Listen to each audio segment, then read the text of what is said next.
12 News, the rise of a city. Meet the man who was there since Maple Grove started taking shape. Plus, the group that keeps job seekers sane. Being in job transition, if you've never gone through it, is probably one of the scariest things you've ever done. But first, a wintry wallop that caught many of us unprepared. 12 News starts right now.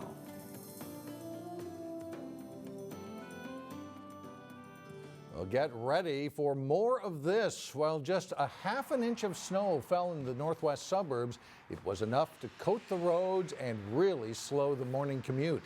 Tuesday morning could be even more difficult.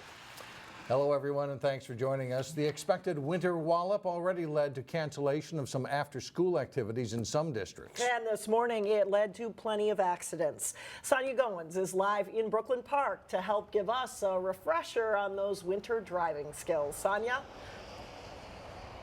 Mike and Alex, it's been a while since we've had to drive in the snow. And, you can see the snow starting to pick up now, and traffic is flowing pretty smoothly along 694. It's a much different scene from this morning, where the State Patrol says there were 145 accidents in the metro on Monday morning. Meanwhile, the Crystal Police Department says they were also busy dealing with accidents. Here in the city of Crystal, we responded to, I believe, 6 accidents, and that's just on side streets. Now, we rode along with traffic officer Mason Barlin. He says the first snowstorm is typically bad because many of us forget how to drive on the snow and ice. He says it's important for drivers to take it slow, even if you have four-wheel drive. Four-wheel drive doesn't do anything for you when it comes time to stop. And that's, most of your accidents are not happening when you're trying to get started. It's when you're trying to stop and you've suddenly realized that you didn't have anywhere near enough room to do it, and people are still going 10, 15, 20 miles an hour over the speed limit, and the roads are just covered in ice and packed snow. Now, drivers should also be careful when it comes to on-ramps and bridges, because those areas tend to be more slippery. And again, slow down. It's only going to get worse as the snow continues to fall. Live in Brooklyn Park, Sonia Goins, 12 News. All right, thanks a lot, Sonia. The anticipation of several inches of snow affects Northwest Metro residents in many ways. Yeah, some people are trying to get new snow tires, while others are preparing to clear the streets. Eric Nelson has more on that.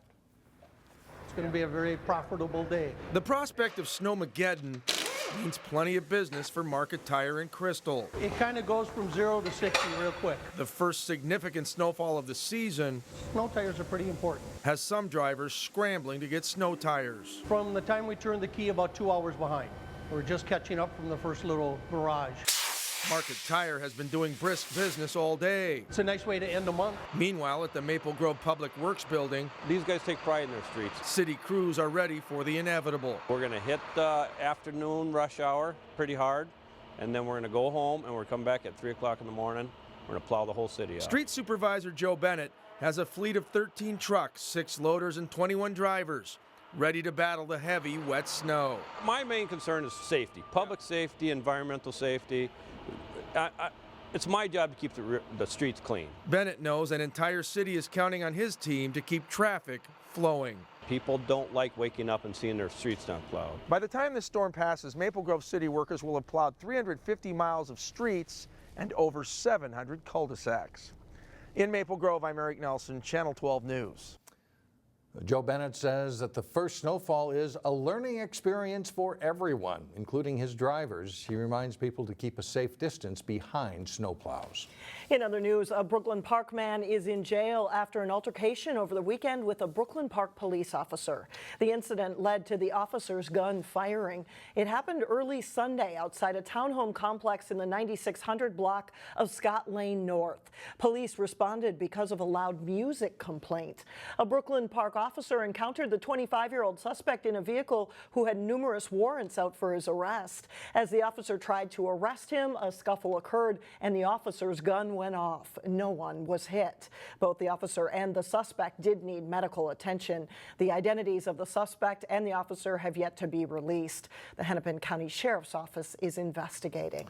Golden Valley is taking steps to save trees during major construction projects. City Council will consider a proposal this week to preserve high-quality trees to the largest extent possible. Tighter restrictions would be in place during initial site development and the building phase. Right now, up to 25% of trees may be removed for regrading or installation of utilities. That would be reduced to 20%. Well, compared to the U.S. unemployment rate of 5%, Minnesota fares well at just 3.7%. And the employment picture can look very different, though, depending on industry, experience, or even age. In this week's Business Matters, a snapshot of the local jobs picture from those on the front lines. Great. Well, thank you, Todd. Good luck. Patrick. There's a common bond at this meeting in Maple Grove. Everyone here is looking for work. Go somewhere. Meet people. Yeah. Get out of the house, right. Unemployed himself, Bob Bruno started this weekly job networking and support group last year. Being in job transition, if you've never gone through it, it's probably one of the scariest things you've ever done. It's one of the loneliest things that you'll ever do. Bruno found the group tends to be men over the age of 50. I've been in job transition for the last 3 years, and all I can get is a 6-month contract. Done a lot of looking. Tons of looking in the last year. Looking for full-time jobs, Richard Steinman and Chris Gunn feel their age works against them. Where you'll go 2-3 interviews. Then the minute you have an in-person interview, suddenly people are not interested in you anymore. I get a contract for 6 months that lasts five months. The market, however, may be changing. We have over 275 jobs that are open right now that run anywhere from entry level to executive level. At Ted Chalupsky's professional employment services firm, nearly half of all contract positions lead to full-time employment. Younger people, actually, they like the concept of being a contractor because it gives them all types of different opportunities to look at different types of positions. So they've embraced it more than my generation has. Attitude is key, says Chalupsky, and for older workers, recognizing the assets age brings. One of the advantages of being at this stage in your career is the odds are your network's going to be much more extensive than anybody, say, in their 20s or 30s. Bob Bruno's networking group does have success stories, and his hope is simple. That we can disband this meeting because there's just nobody coming anymore because they're all working. That's the ultimate goal. The networking group meets each Tuesday morning at St. Joseph the Worker Catholic Church in Maple Grove. Coming up, looking back at a remarkable career, our interview with Maple Grove's longtime city administrator. And then later in sports, local girls basketball teams get the season started at a holiday tournament. But first, if you like the snow, enjoy it now. Temperatures warm up through the week.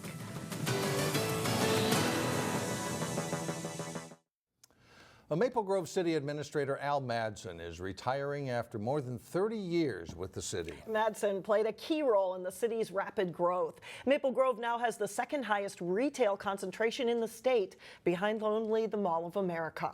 Reporter Shannon Slatton talked to Madsen about his time serving the city.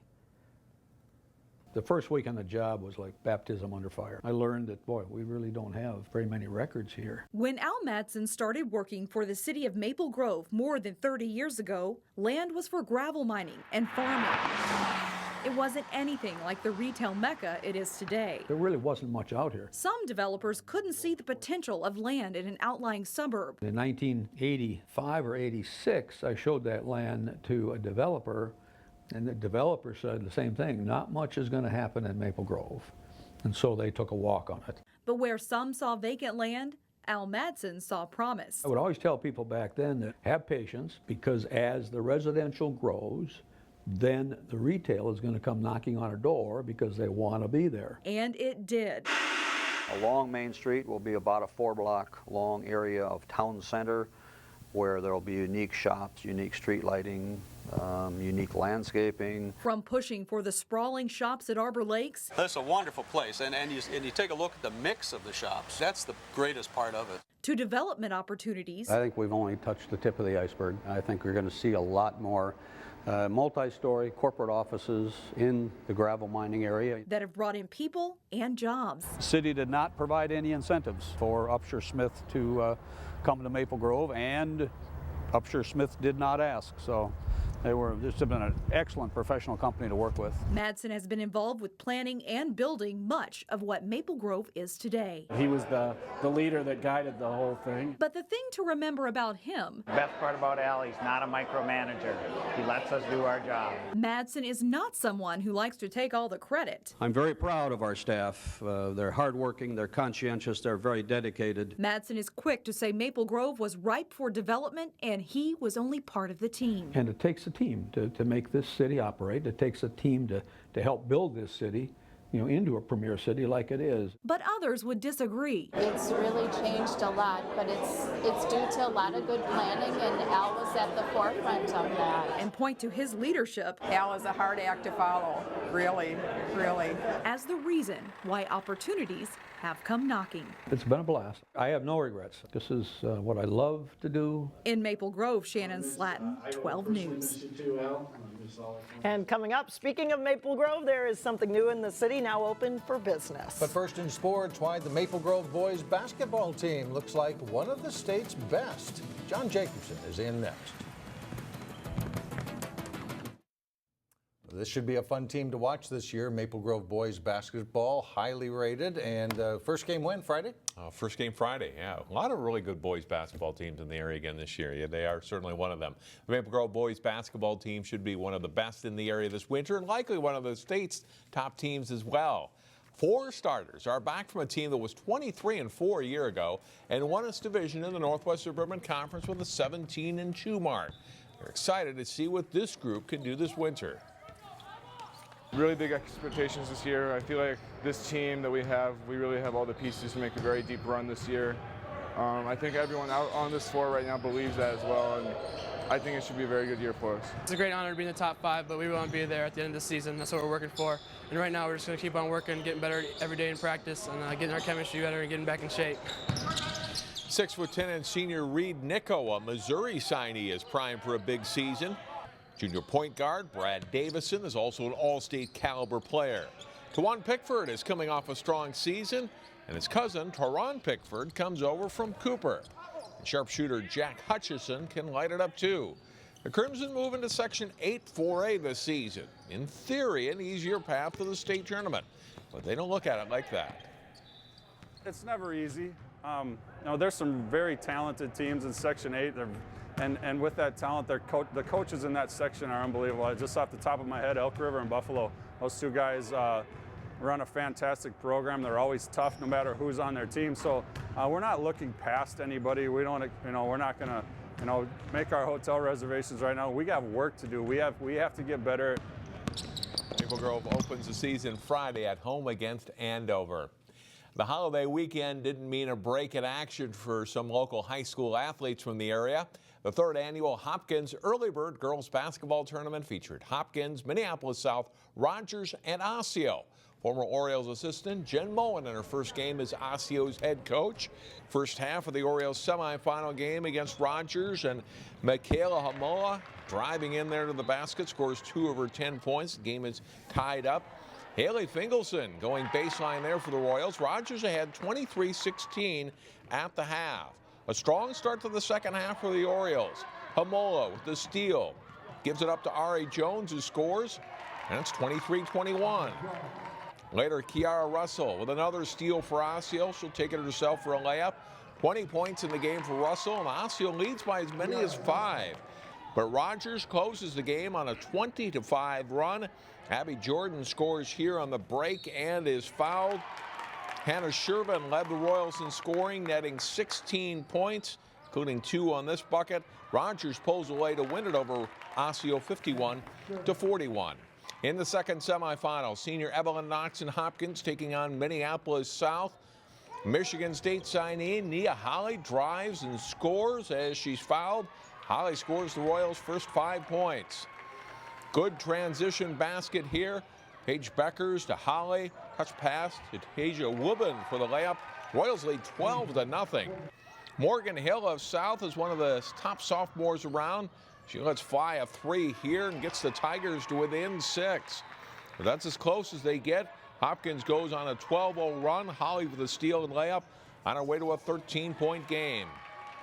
And it's Angie Hammond coming up with the steal. She'll go coast to coast to score, and Hopkins is up by 18.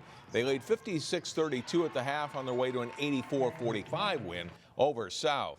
In the championship game, Hopkins beat Rogers 77-56. Nia Holly led the Royals with 26 points. Osseo routed South 90-61 for third place. 5 Orioles players scored in double figures, including 27 for Kiara Russell. Champlin Park was one of 4 teams to skate in the 2015 Knights Cup girls hockey tournament hosted by Irondale. The Rebels took on Irondale in one of the tournament semifinals. Early second period, Rebels goalie Natalie Burgoyne stops the shot, but Abby Bolenson scores on the backhanded rebound try, and Irondale is up 2-1. The Rebels tied 8 minutes later. Sophie Sinjum down the wing to Emily Schwartz in the slot for a shot and a goal, and it's 2-2. But the Knights would score twice more in the period. Here in the power play, they work the puck around, and Henches scores. Irondale leads it 4-2 through 2 periods. Back come the Rebels in the third, a 3-on-2 break. Anna Lorenzen in front to Emily Stoll for the goal, and the game is tied at 4. And that's the score going to overtime when the Knights win it. Rebels turn the puck over deep in their own zone, and Megan Light scores for Irondale as the Knights win 5-4.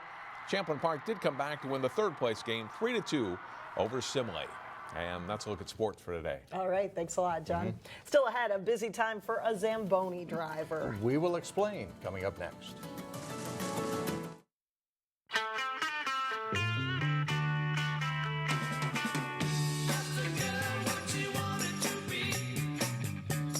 And finally, Maple Grove's newest outdoor attraction is now open for business. That's right. The skating loop at Central Park welcomed its first skaters onto the ice on Friday morning. The city didn't heavily advertise the opening, but word spread through social media, and a few hundred people came out to enjoy the loop over the Thanksgiving weekend. However, park officials say one of the biggest challenges of maintaining an ice trail like this is the snow removal. It takes us about 45 minutes with a 1-inch snowfall or less, which is very equal to just resurfacing the ice one time. But more snow is going to take us more time. Skating there is free as long as you have your own skates. If not, you can rent skates on site for $6. It takes 6 laps around the loop to travel 1 mile. And if they're wondering about snow removal, they'll probably get some practice at that, I think, over the next couple of days. Here we go, right? Yeah. So if you're ready to skate, wait a day or two, maybe. We'll see. Yep. That's it for now. Thanks for joining us, everyone. We'll see you back here tomorrow. Community Corner is coming up next.